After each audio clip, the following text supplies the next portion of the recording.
इन साथियों, चलिए आज हम लोग न्यूमेरिकल लगाते हैं कार्य ऊर्जा सामर्थ्य के। ठीक, इस चैप्टर को हमने अच्छी तरह से पढ़ा दिया है, प्लेलिस्ट में है, आप जाके देख लीजिए पूरा वीडियो। और फिर आइए वर्क एनर्जी पावर, जो कार्य ऊर्जा सामर्थ्य वाला चैप्टर है, उसके न्यूमेरिकल देखते हैं। पहला न्यूमेरिकल क्या कह रहा है, पहला सवाल जो है, एक मनुष्य को 4 घन डेसीमीटर के पिंड को जिसका घनत्व 5 किग्रा प्रति घन डेसीमीटर है, धरातल से 300 सेमी ऊपर उठाने में कार्य कितना करना पड़ेगा। आपको पता है धरातल से ऊपर उठाने में जो कार्य किया जाता है वही उसमें पोटेंशियल एनर्जी के रूप में संचित हो जाती है, mgh। तो जो कार्य किया जाएगा वो mgh के बराबर हो जाता है, ये हम आपको बताए हैं। इसका मतलब पहले m निकाल लिया जाए, फिर g का वैल्यू आप जानते हैं 9.8 है, और h दिया है सेमी में, मीटर में बदल लेंगे, मल्टीप्लाई कर देंगे, किया गया कार्य आ जाएगा, W बराबर mgh हो जाएगा। कोई दिक्कत नहीं सर, वही पोटेंशियल एनर्जी। तो आइए क्वेश्चन 1 सॉल्व कर लें। सर यहाँ घन डेसीमीटर दिया है, घन डेसीमीटर मतलब आयतन दिया है ना। तो मनुष्य एक कोई पिंड है, उसका आयतन दिया है, वॉल्यूम दिया है V बराबर कितना 4 घन डेसीमीटर। अब आप कहेंगे कि सर डेसीमीटर को मीटर में बदलने क्या, घन डेसीमीटर को, रुको रहो, आगे तो देखो, घनत्व तो देखो बहुत अच्छे से दे दिया है। घनत्व तो डेंसिटी D बराबर दिया है 5 किग्रा प्रति घन डेसीमीटर। चूंकि घनत्व इस रूप में दे दिया है तो मजा आ गया, अब बदलना नहीं पड़ेगा। क्यों? अब द्रव्यमान बराबर क्या होता है, आपने पढ़ा होगा, घनत्व बराबर द्रव्यमान बटा आयतन होता है। तो द्रव्यमान बराबर क्या हो जाएगा, आयतन गुणे घनत्व, आयतन गुणे घनत्व, वॉल्यूम गुणे डेंसिटी। तो मास हम निकल जाएगा, पिंड का द्रव्यमान, जो पिंड उठा रहा है तो पिंड का द्रव्यमान पता चल जाएगा। जब पिंड का द्रव्यमान हमें निकाल लेंगे तो हमारा काम हो जाएगा। मास m बराबर क्या हो जाएगा, v इंटू डी। तो v का वैल्यू दिया है 4 घन डेसीमीटर, मल्टीप्लाई कर दो किसका, इसका। तो इसे थोड़ा सा और इधर लिख लो, यहाँ लिख लो, v 4 घन, मात्रा के साथ लिख रहा हूँ आपको समझाने के लिए, डेसीमीटर मल्टीप्लाई करो डेंसिटी का 5 किग्रा प्रति माने बटे घन डेसीमीटर। अब मजे वाली बात देखो, घन डेसीमीटर कट गया तो हमें कोई फर्क ही नहीं पड़ा ना। हाँ, तो 5 चौक 20, इसका मतलब मास क्या आया, 20 किग्रा आ गया, 20 kg मास आ गया। समझ रहे हैं, किसी को बदलने की जरूरत नहीं पड़ी। क्यों? क्योंकि घनत्व उसी रूप में दे दिया था कि ताकि वो कट जाएगा। अब हमारा जब मास आ गया तो g का वैल्यू दुनिया जानती है, g बराबर 9.8 मीटर पर सेकेंड स्क्वायर होता है। और h दिया है, h बराबर 300 सेमी दिया है, इसे मीटर में बदलोगे तो 1 सेमी में 1/100 मीटर अर्थात 3 मीटर हो जाएगा, 3 मीटर हो गया। कोई दिक्कत नहीं सर। अब आप निकाल लो, किया गया कार्य या पोटेंशियल एनर्जी mgh के बराबर हो जाएगा। m का मान 20, g का मान 9.8 और h का मान 3। देखो दशमलव खा जाएगा 0, 2 3 6, 6 का 98 में गुणा कर लो, 6 8 48 कहीं 8 पावर 4, 6 9 54 4 58, 588 जूल आंसर। देखो कहीं है, ए है। आशा करता हूँ समझ में आया होगा, कोई दिक्कत वाली बात नहीं है यहाँ। चलें आगे, चलो सवाल नंबर 2 में चलते हैं। देखो क्वेश्चन नंबर 2 क्या कर रहा है, 3 किग्रा का एक पिंड को 20 मीटर पर सेकंड के प्रारंभिक वेग से ऊपर फेंका जाता है, ऊर्ध्वाधर एकदम वर्टिकल ऊपर फेंका जाता है। यह g बराबर 10 मीटर पर सेकंड, तो 1 सेकंड बाद गति ऊर्जा व स्थितिज ऊर्जा क्या होगी। ऊपर फेंका जा रहा है, मास क्या है सर, मास है 3 kg। अच्छा, और क्या दिया है, प्रारंभिक वेग दिया है सर 20 मीटर पर सेकंड। अच्छा, प्रारंभिक वेग दिया है, u बराबर 20 मीटर पर सेकंड दिया है, और g बराबर क्या दिया है, g बराबर 10 मीटर पर सेकंड स्क्वायर। अब सवाल कर रहा है 1 सेकंड बाद गतिज ऊर्जा व स्थितिज ऊर्जा। अब देखो टाइम क्या दे दिया है सर, टाइम दिया है 1 सेकेंड। टाइम 1 सेकेंड दे दिया है। मज़ेदार बात जान लो, एक समय एक पूछ रहा है गतिज ऊर्जा और दूसरा सवाल पूछ रहा है इसमें स्थितिज ऊर्जा। स्थितिज ऊर्जा पूछ रहा है। अच्छा सर, पोटेंशियल एनर्जी आप जानते हैं गतिज ऊर्जा बराबर क्या होता है सर? हाफ mv² होता है। और स्थितिज ऊर्जा बराबर क्या होता है? mgh, मतलब गुरुत्वीय स्थितिज ऊर्जा है, mgh होता है। ये बताइए m मिला है कि नहीं? मिला है सर। g मिला है कि नहीं? मिला है। दोनों में m g काम हो गया। यहाँ वेग चाहिए, यहाँ ऊंचाई चाहिए, हाइट। मतलब जो ये दिए हैं पूरा बवाल, इनसे क्या निकलेगा? इनसे आप हाइट भी निकाल सकते हो, इनसे आप वेग भी निकाल सकते हो। प्रारंभिक वेग, प्रारंभ में ऊर्जा नहीं पूछ रहा है ना गतिज ऊर्जा, वो कह रहा है 1 सेकेंड बाद, 1 सेकेंड बाद गतिज ऊर्जा बताओ, 1 सेकेंड बाद स्थितिज ऊर्जा बताओ। नीचे से ऊपर फेंका जा रहा है तो 1 सेकेंड बाद गतिज ऊर्जा बताना है, 1 सेकेंड बाद स्थितिज ऊर्जा बताना है, पोटेंशियल एनर्जी। तो 1 सेकेंड बाद उसका वेग क्या होगा ये निकाल लो, तो गतिज ऊर्जा आ जाएगा, यहाँ रख दोगे। 1 सेकेंड बाद उसकी ऊंचाई कितनी होगी वो निकाल लो, यहाँ रख दोगे तो स्थितिज ऊर्जा आ जाएगा। बोलो हाँ या ना? हाँ सर, बहुत शानदार। तो कोई बात नहीं है। वेग के लिए क्या लगाओगे? ये समीकरण आपको पता ही है, वेग कैसे निकलेगा? 1 सेकेंड बाद वेग क्या होगा? 1 सेकेंड बाद वेग, 1 सेकेंड बाद वेग अंतिम वेग v बराबर u minus G T. Sir क्यों माइनस किए? अरे नीचे से ऊपर फेंका जा रहा है तो गुरुत्वीय त्वरण निगेटिव होगा कि नहीं? होगा सर। u 20 माइनस g 10 दिया है, बहुत अच्छा, इंटू 1 तो क्या हो जाएगा? 10 मीटर पर सेकेंड। 1 सेकेंड बाद वेग उसका क्या आ गया? 10 मीटर पर सेकेंड। अच्छा, तो वेग आ गया तो गतिज ऊर्जा तो आ जाएगी। तो k बराबर क्या आ गया? हाफ m का मान 3, v का मान 10 का स्क्वायर, इसका मतलब 1/2 गुणे 3 गुणे 100, 10 भाई साहब काट लो, ये हो गया 50, 5 15, मतलब 150 जूल। गतिज ऊर्जा क्या आ गया भाई? 150 जूल। अर्थात 1 सेकेंड बाद गतिज ऊर्जा क्या हो जाएगी? 150 जूल हो जाएगी। स्थितिज ऊर्जा भी निकाल लें, उत्तर मारने भर का काम हो गया है। 150 केवल एक में ही दिख रहा है, ये काम खत्म।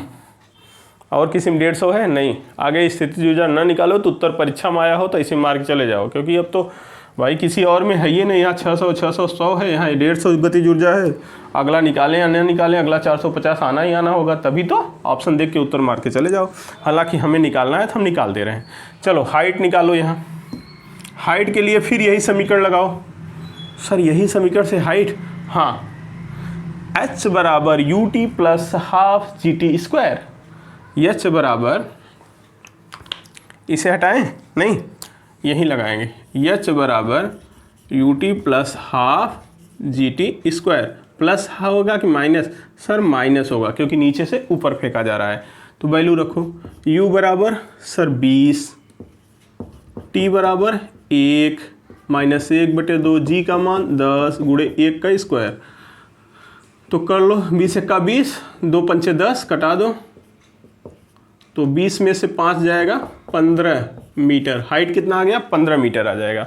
हाइट 15 मीटर आ जाएगा। बोलो हाँ या ना? अरे ये कटने के बाद 5 आया, ये नहीं कि स्क्वायर। 15 मीटर हाइट आ गया, तो इसमें वैल्यूम रख दो। m का मान सर 3, g का मान 10 गुणे 15, 15 3 45, 450 जूल आंसर। तो स्थितिज ऊर्जा 450 जूल, गतिज ऊर्जा 150 जूल। आंसर आ गया है। कोई दिक्कत नहीं सर। मतलब अगर हाइट मिल गई तो हम mgh बता देंगे, और अगर वेग मिल गया तो हम हाफ mv² बता देंगे। कोई समस्या वाली बात नहीं, क्योंकि वो फेंकने के 1 सेकेंड बाद पूछा था तो हम बता दिए आराम से, कोई समस्या नहीं। आशा करता हूँ बातें समझ में आई होंगी, बना लीजिए। क्वेश्चन 3 देखिए क्या कह रहा है।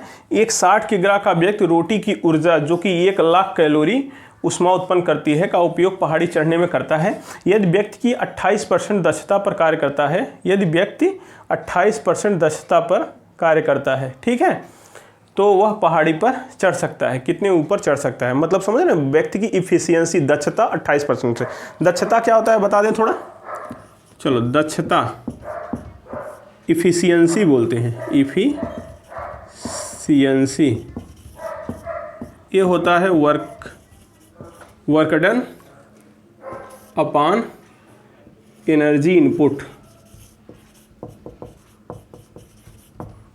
मतलब जो एनर्जी आप दे रहे हो वो कितना वर्क कर रहा है, वही दी गई एनर्जी, वर्क में दी गई एनर्जी का भाग कर दो तो दक्षता आता है। हकीकत में ये फार्मूला है दक्षता का। और मतलब क्या होता है पता है, मतलब ये होता है कि आप एनर्जी लेते हो तो कितना काम करते हो। जैसे ये जो एनर्जी लेगा रोटी से 1 लाख कैलोरी एनर्जी लेगा तो उसका मात्र 28% ये काम करेगा। मतलब 1 लाख लेने के बाद उसका 28%, ऐसे समझ लीजिए कि 100 रुपया लेकर केवल 28 रुपये के बराबर काम करेगा। जैसे आपको हम कहें मार्केट में जाओ, आप कुछ लेकर आओ, सामान लेकर आओ, मैंने कहा कि जाओ ये वाली किताब लेकर आओ मार्केट में, 100 रुपया दे दिया, तो आप कहोगे सर हम यहाँ से वहाँ तक जाएंगे, किराया भी चाहिए,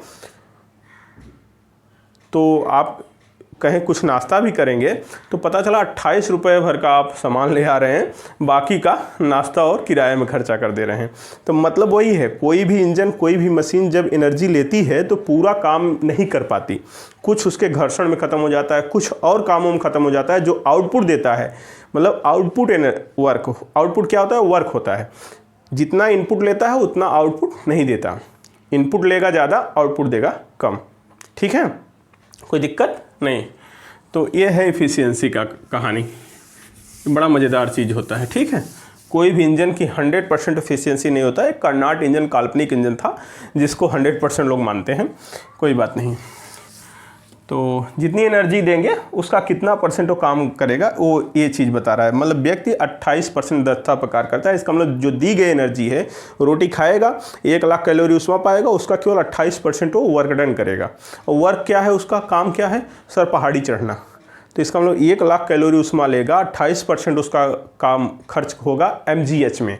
काम क्या है, MGH, पहाड़ी चढ़ना। ठीक है, समझ रहे हैं। लेकिन एक बात ध्यान देना, जो MGH है वो जूल में है और एक भाई साहब है कैलोरी में। आपको हम एक बात समझाते हैं कि जब भी एनर्जी ट्रांसफ़र करो तो मात्रक सेम रखो मात्रक सेम रखो। कैलोरी को किस में बदलना है, जूल में, अर्थात SI में रखो। तो कुल मिलाकर कहानी ये हो गई कि रोटी द्वारा प्राप्त ऊर्जा का 28% ही का काम करेगा, MGH में वो खर्च करेगा। MGH अर्थात पहाड़ी चढ़ने में जो ऊर्जा खर्च होगी, MGH काम में खर्च करेगा।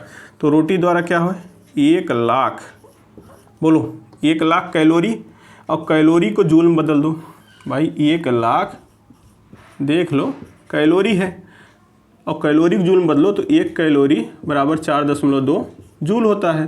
तो ये हो जाएगा 1 लाख गुणे 4.2 जूल। तो हमें जूल में बदल देना है, तो 4.2 जूल हो गया आपकी, नहीं, हाँ सर तो जूल हो गया, हाँ जूल में बदल दो, कैलोरी में था का 28%, 28/100 बराबर क्या, M दिया है 60 किलो, और G का वैल्यू नहीं दिया तो 9.8 मानो, और H कह रहा है कितना हाइट चढ़ेगा। बस यही तो है, बस सॉल्व कर लो आंसर। H बराबर पूछ रहा है, तो भाई साहब कुछ कट रहा हो तो कटा दो, 2 जीरो तो सर इससे निपट जाएगा और 1 दशमलव से हट जाएगा, तो यहाँ 100 बचेगा, 1 दशमलव खा जाएगा। तो 100 गुणे 42 गुणे 28 लिख सकते हो, 100 गुणे 42 गुणे 28। सर यहाँ 4.2 था, 1 जीरो दशमलव हटा दिया, 42 कर दिए हम, और 2 जीरो यहाँ से काट दिए, तो मतलब 3 जीरो कट गया है। तो 100 बचा, 42, 28, समझ रहे हैं। अपान ये जीरो इस दशमलव को हटा देगा, तो हम 6 गुणे 98 लिख दे रहे हैं। कैसे हटाता है, आशा करता हूँ समझ में आए। चलो गुणा भाग कर लो, कैसे करें सर, करो ना। 14 दूना 28, 14 सत्ते 98, 6 सत्ते 42, 42 कट जाएगा और 200 उत्तर आ जाएगा, सीधा सीधा 200 मीटर। आंसर कहीं होगा। ये भाई चमक रहा है, हो गया, सिंपल है। देख लो कितना सिंपल है, कितना बवाल मचाते हो फालतू में। एक लाइन का आंसर है, कोई दिक्कत नहीं सर, एकदम शानदार है। हाँ, कहीं कैलकुलेशन में आपको समस्या नहीं होनी चाहिए, दशमलव समझ लेना। एकदम उत्तर राइट है, कोई कमी नहीं है। ठीक, चले आगे। हाँ, सवाल क्वेश्चन 4 क्या कर रहा है, 1 ग्राम व 4 ग्राम द्रव्यमान की दो वस्तुएं एक ही गतिज ऊर्जा से गति कर रही हैं, उनके रेखीय संवेगों में अनुपात क्या होगा। ये भाई गतिज ऊर्जा क्या है, कांस्टेंट।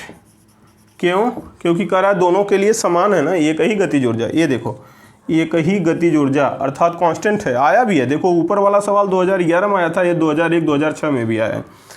तो संवेग और गतिज ऊर्जा में संबंध आपने एक पढ़ा होगा, हमने पढ़ा है P² बराबर या P बराबर कर्णिम 2 मनोज कुमार या 2 मनोज कुमार, यही पढ़ाया था। P² बराबर 2 मनोज कुमार, याद करने में आसानी होगा। P² बराबर 2 मनोज कुमार, हाँ, पंकज स्क्वायर बराबर 2 मनोज कुमार। ठीक, हाँ, पंकज स्क्वायर बराबर 2 मनोज कुमार, याद हो जाएगा। ठीक है, P क्या है, संवेग है, और बाकी M क्या है, मास है, K क्या है, गतिज ऊर्जा, और K क्या है भाई, कांस्टेंट है मास्टर। 2 क्या है, ये भी कांस्टेंट है। लेकिन द्रव्यमान अलग अलग है क्या, हाँ, 1 ग्राम और 4 ग्राम द्रव्यमान अलग है। यहाँ एक ही वस्तु नहीं है, अलग अलग द्रव्यमान, इसका मतलब द्रव्यमान बदल रहा है। तो P बदलेगा द्रव्यमान के अनुसार। जब 2 कांस्टेंट है, K कांस्टेंट है, तो P² प्रोपोर्शनल टू M ऐसे कर सकते हो, या P स्क्वायर हटाओगे तो कर्णी में आ जाएगा, P प्रोपोर्शनल टू कर्णी में M। बोलो हाँ या ना, कोई दिक्कत नहीं सर। अब इसको खोल लो, क्या पूछा है, रेखीय संवेगों में अनुपात पूछा है, तो P1/P2 बराबर कर्णी में M1/M2 हो जाएगा। जैसे रोगिया भावे वैसे ही वैद्य बतावे। आ गया, M1 का मान 1 ग्राम और M2 का मान 4 ग्राम, रख दो, 1/2 आ गया आंसर। एक संबंध है 2, कहीं तो होगा, झलक दिखला जा। ये है, देखो, कोई दिक्कत है तो बता दो, कोई दिक्कत नहीं तो लगा लो कोई दिक्कत नहीं तो लगा लो, दिक्कत हो तो बता दो। कुछ है ये नहीं है जी, तुरंत दौड़ा दोगे, सवाल में दम ही नहीं है।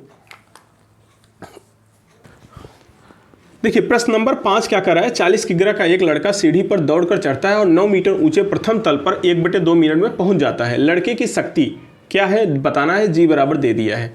शक्ति कैसे निकलता है, पावर P बराबर W/T निकलता है सर, P बराबर W/T। और W क्या होता है, अगर कोई चीज़ ऊपर ले जा रहे हैं हम, तो जो किया गया कार्य है वही स्थितिज ऊर्जा के रूप में संचित हो जाता है उसमें, mgh।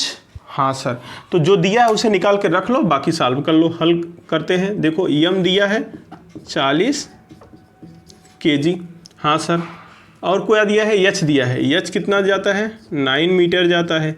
और क्या दिया है, g का मान, g बराबर 10 मीटर पर सेकेंड स्क्वायर। टाइम कितना दिया है सर, टाइम बराबर दिया है 1/2 मिनट। 1/2 मिनट मतलब इसे ये साइन बदलो, 30 सेकेंड। समझ में आ रहा है कि नहीं, सब ये साइन बदलेंगे, 1/2 नहीं रख देंगे। हाँ, अब पावर बराबर क्या होगा, W/T, और W बराबर क्या हो जाएगा, mgh/T।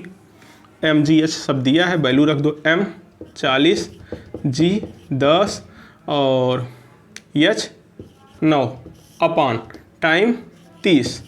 भाई साहब कट जाएंगे, देख लो, 1 0 से काट दो, ठीक है, और 3 त्रिक 9, 4 3 12 धम्मा 120। पावर बराबर क्या आ गया, 120 वाट। कहीं है, ये देखो, इसका मतलब पावर 120 वाट है।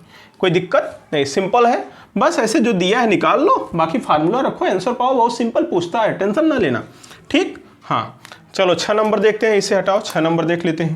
क्वेश्चन 6 देखो क्या करा है, एक मशीन की सामर्थ्य 7.5 किलोवाट है, उसके द्वारा 25 मीटर की ऊंचाई तक प्रति मिनट उठाए जाने वाले जल की मात्रा क्या होगी। मस्त सवाल है, पावर दिया है, बढ़िया से समझो, ऐसे ही सवाल आते हैं परीक्षा में, ठीक है। और ये भी 2008 में आया हुआ है, इसके पहले जो था वो भी 2003 में आया था। हर सवाल लगभग आए हैं, ये 2011 में आया है, देख लो। तो ऐसे सवाल अक्सर आते हैं जो ये है, और बहुत आसान है, एक बार इसे समझ लो आ जाएगा। क्या पावर दिया है, जो दिया है पहले चुपचाप लिखो। पावर P बराबर क्या दिया है 7.5 किलोवाट। पहले तो वाट में बदल लिया, या साइन बदल लिया करो। 1 किलोवाट में कितना वाट, 1000 वाट। तो 1000 का गुणा कर दो इसमें, 7.5 इंटू 1000, तो 1.10 खा जाएगा, 7500 वाट हो जाएगा। अब इतना आपको आता होगा, ठीक है, हिंदी में लिख दो मास्टर, लिख देते भाई। 7500 वाट हो जाएगा। 1000 गुणा करो 7.5 में, क्योंकि 1 किलोवाट मतलब 1000 वाट, 7500 वाट आ गया, ठीक। उसके द्वारा 25 मीटर की ऊंचाई, हाइट दे दिया h बराबर 25 मीटर। अच्छा है सर, ठीक। ऊंचाई तक प्रति मिनट टाइम दिया है, टाइम दिया है प्रति मिनट, मतलब 1 मिनट दिया है, टाइम 1 मिनट दिया है। यहाँ लिखे, चलो इधर ले आते हैं। टाइम दिया है 1 मिनट, 1 मिनट मतलब 60 सेकेंड। तुरंत चेंज किया करो, इसकी ज़रूरत है, इसकी ज़रूरत है, इसकी ज़रूरत है, और आगे देखते हैं क्या है। 1 मिनट में है 60 सेकेंड। जल की मात्रा क्या होगी ये पूछा है, और जी का वैल्यू दिया है, देख लो 10 मीटर पर second square. Mass of water पूछा है। अब आप अपने आप समझिए कि इसका मतलब जो पावर है, मशीन है, वही तो जल ऊपर पहुंचा रही है।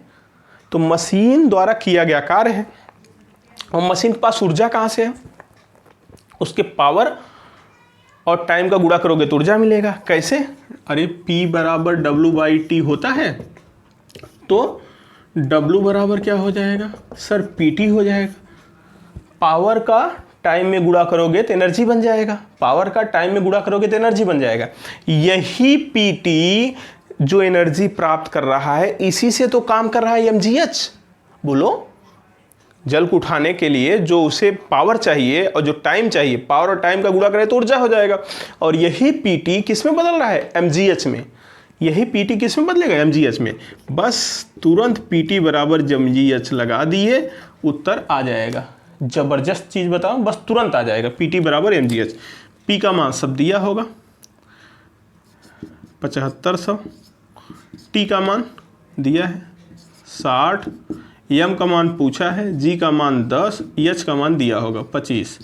M का मान आ जाएगा, बोलो हाँ या ना, 7500 गुणे 60 अपॉन 10 गुणे 25।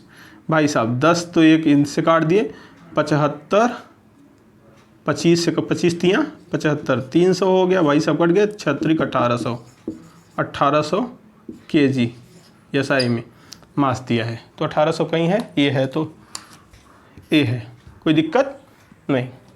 कोई दम है सवाल में, नहीं सर। ये PT बराबर mgh बहुत काम की चीज़ है। पावर बराबर W/T होता है, कोई दिक्कत नहीं सर। और भी शार्ट कर दें, हाँ देखो और भी शार्ट कर दे रहा हूँ। पावर बराबर क्या होता है W/T। जब ऊपर ले जाते हो तो W बराबर क्या होता है mgh अपॉन T, कोई दिक्कत नहीं सर। तो पावर बराबर क्या हो जाएगा mgh अपॉन T। अगर आपको ऐसे में समझ में आ रहा है, पावर बराबर क्या हो जाएगा mgh अपॉन T, तो वही चीज़ ये हुआ PT बराबर mgh। कैसे नहीं समझ में आएगा भाई, अगर किया गया कार्य ऊपर जल चढ़ा रहा है तो किया गया कार्य mgh, तो mgh अपॉन T पावर होता है, तो mgh अपॉन T। नहीं समझ में आता ये कैसे आया, तो यहाँ समझ लो कि पावर क्या होगा, पावर बराबर सर W/T होता है। हाँ, और अगर कोई जल ऊपर ले जा रहा है या किसी चीज़ को ऊपर चढ़ा रहा है तो किया गया कार्य क्या हो जाएगा सर, mgh हो जाएगा, अपान क्या हो जाएगा टाइम। तो इसका मतलब P बराबर क्या mgh अपॉन T हो गया। यही फार्मूला तो ये है, PT बराबर mgh, T का तिरिया गुणा कर दिए, नहीं तो यही रहने दो mgh अपॉन T, सब वैल्यू रख देना, M का मान आ जाएगा। इसी में से एक गायब किया है, कभी H पूछ गायब किया रहेगा, कभी M पूछ गायब किया रहेगा, कभी T गायब किया रहेगा। मतलब इस फार्मूले में 90% सवाल में कभी T पूछता है, कभी M पूछता है, दो चीज़ें ज़्यादातर पूछता है। कभी सब कुछ दिया रहेगा, कितना 1 2 3 4 5 चीज़ें हैं, 4 चीज़ सदैव दिया रहेगा, सदैव 4 देकर या तो टाइम पूछ लेगा कितने टाइम में टंकी भर जाएगी, या पूछ लेगा कि कितने द्रव्यमान पानी चढ़ा लेगा। समझ में आया? हाँ, तो बना लीजिए इसे। देखिए प्रश्न नंबर 7 क्या कर रहा है, जल को 5 अश्वशक्ति द्वारा 20 मीटर ऊंचाई तक पंप द्वारा चढ़ाया जाता है। यदि पंप की दक्षता 80% हो तो प्रति मिनट पंप द्वारा पहुंचाए गए पानी की मात्रा। सर यहाँ तो लीटर में मात्रा दिया है, कोई दिक्कत नहीं, लीटर में दिया है तब भी उत्तर समान होगा। क्यों? क्योंकि घनत्व बराबर द्रव्यमान बटा आयतन होता है और जल के केस में dW 1 होता है। तो dW 1 होगा तो 1 रखोगे तो मास और आयतन बराबर हो जाएगा। मतलब 1 लीटर जल बराबर 1 किलो जल होता है। बात समझ गए? तो मास जो निकालोगे 1 किलो वही लीटर में भी आ जाएगा, दूसरे द्रव में नहीं होगा ये, केवल जल के लिए, क्योंकि जल के लिए घनत्व तो 1 होता है 4 डिग्री सेल्सियस पर, आपको पता होगा। तो इसलिए जल के लिए लीटर में दिया हो या किग्राम दिया हो कोई फर्क नहीं पड़ता, तो घबराने वाली बात यहाँ नहीं है। बाकी सब चीज़ें समझ लो, लिख लो। यहाँ दक्षता 80% है, इसका मतलब समझ रहे हैं, पावर दिया है, टाइम दिया है, पावर का टाइम में गुणा करोगे तो क्या मिलेगा आपको? एनर्जी। उसी एनर्जी से क्या करेगा मशीन? काम। तो एनर्जी क्या मिलेगा? पीटी। और पीटी का 80%, दक्षता कितना है? 80%, मतलब जो ऊर्जा मिल रहा है उसका केवल 80% काम कर रहा है। तो पीटी का 80% बराबर mgh। पीटी का 80% बराबर क्या काम करेगा? mgh। जो दिया है उसे लिख लो, 7 नंबर में जो दिया है उसे लिख लो। पावर क्या दिया है भाई? पावर दिया है 5 हार्स पावर, तो 5 × 746 वाट हो गया। हाँ सर। ऊंचाई क्या दिया है?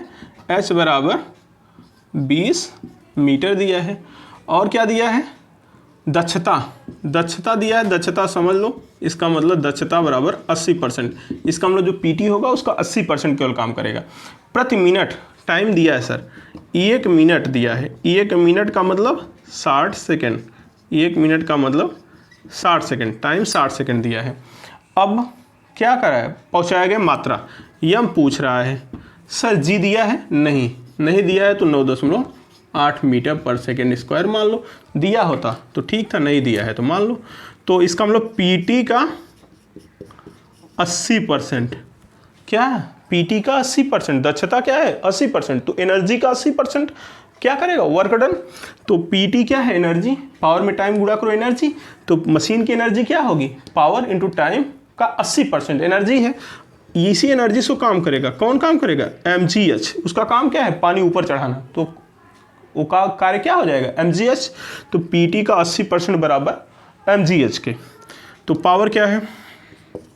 5 × 746 इंटू टाइम क्या है? 60 सेकेंड, 80%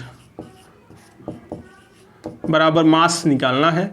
जी का मान 9.8, हाइट का मान 20 दिया है सर, 20।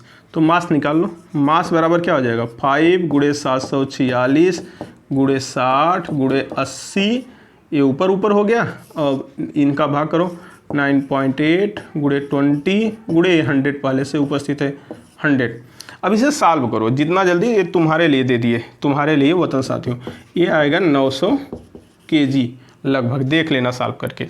900 kg मतलब 900 लीटर, 900 kg का मतलब 900 लीटर। सॉल्व करके देखो कटा के, ये आ जाएगा। कोई दिक्कत नहीं सर, बहुत सिंपल है कि नहीं? बहुत सिंपल सर, बात समझ गए? दक्षता का मतलब क्या होता है? जो एनर्जी उसके पास है, जो एनर्जी उसे मिल रही है, उसका कितना % काम करेगा। तो दक्षता 80% है, इसका मतलब उसके पास एनर्जी पीटी होगी। किसी भी मशीन की एनर्जी क्या आ गई? पीटी आ गई। तो पावर इंटू टाइम का गुणा करोगे एनर्जी, और उसका 80% वो वर्क डन करेगा। वर्क डन क्या है? ऊपर पानी चढ़ाना, तो mgh वर्क डन है, PT energy, mgh work done. तो एनर्जी का 80% वर्क डन कर रहा है। दक्षता क्लियर हो गया, समझ में आ गया? हाँ, अभी समझाए भी थे कि दक्षता बराबर क्या होता है? दक्षता इफिशियंसी बराबर होता है वर्क डन अपान दी गई एनर्जी, इनपुट एनर्जी। तो तिरिया गुणा करोगे तो इनपुट एनर्जी, और इसी में अगर 100 का गुणा करो तो % बन जाता है, ठीक है? हाँ, तो इनपुट एनर्जी इंटू दक्षता बराबर वर्क डन, वही तो बता थे। इनपुट, इसे तिरिया गुणा कर लोगे तो क्या आ जाएगा? इनपुट एनर्जी गुणे दक्षता बराबर वर्क डन, सीधी सी बात है। तो इनपुट एनर्जी उसकी क्या होगी? जो दिया गया पीटी, और पीटी की दक्षता जितने परसेंट है उसे रख देंगे, बराबर वर्क डन क्या है mgh। तो आसानी से समझ में आ गया होगा बात। तो चलो बना लो इसे, अगला देखते हैं। हालांकि इफिशियंसी को आप ईटा से प्रदर्शित करते हैं, ई से नहीं, ध्यान देना। ईटा बराबर work done upon input energy. ध्यान देना, हमने ई से दिखा दिया पीछे, ई से नहीं करते, ईटा से करते हैं इफिशियंसी दक्षता को। तो ये क्रॉस मल्टीप्लाई हो जाएगा, तो इनपुट एनर्जी इंटू ईटा बराबर वर्क डन। ठीक है, हाँ पीछे हमने ईटा नहीं बल्कि ई से दिखा दिया, क्योंकि नाम था इफिशियंसी तो हमने ई से दिखा दिया, जबकि ई से नहीं बल्कि ईटा से प्रदर्शित करते हैं दक्षता को। ठीक है, समझ में आ गया। हाँ ध्यान देना।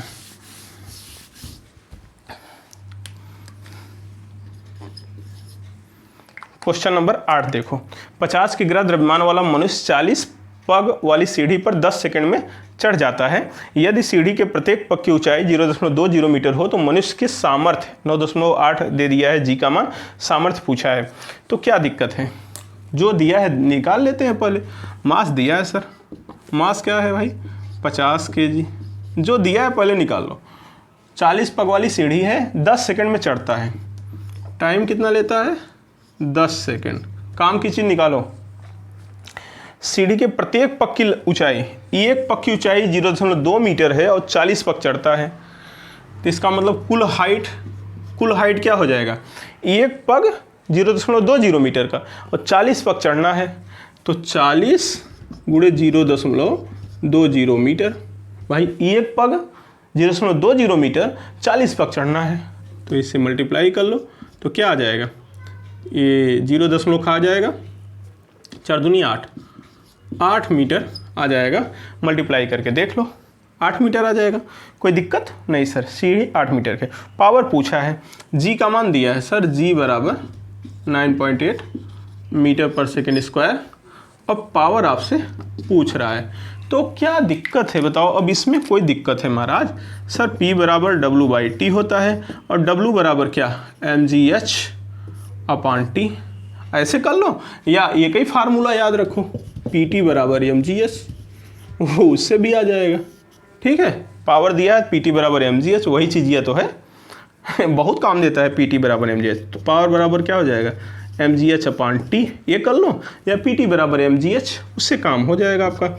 m क्या है 50, g क्या है 9.8, h क्या है 8, देखो अपॉन टाइम क्या है 10 सेकेंड। ये कट गया, मल्टीप्लाई करो, 5 8 40।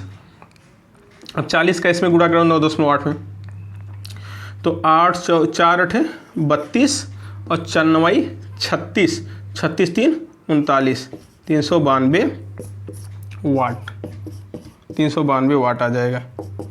ठीक है, देख लो मल्टीप्लाई करके, कहीं होगा, कहीं तो होगा भाई, झलक दिखलाओ, ये देखो झलक दिखला दे। कोई दिक्कत नहीं सर, सिंपल। देखिए क्वेश्चन क्या है, 9 नंबर, मीटर पर सेकंड में वह लगभग गज जिस पर एक पोल वॉल्ट के खिलाड़ी को दौड़ना चाहिए ताकि वह 6 मीटर की ऊंचाई तक कूद लगा सके। मतलब दौड़े मन और जंप लगाए, इसका मतलब गतिज ऊर्जा किस में बदले mgh में, हाफ mv² किस में चेंज हो mgh में। तो वेग पूछ रहा है, क्या दिक्कत है। क्वेश्चन नंबर 9, इसका मतलब हाफ mv² उसे mgh देगा, m से स्वाह हो जाएगा, v² बराबर क्या 2gh आ जाएगा।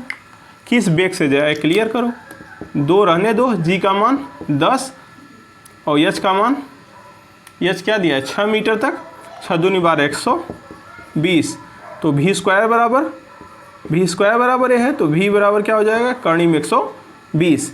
अब कर्ण में 120, ये देखो क्या कह रहा है, लगभग किस गति से दौड़े, लगभग में बताना है। तो 11 ग्रहियम 121, तो लगभग 11 मीटर पर सेकेंड, क्योंकि लगभग में उत्तर पूछा है।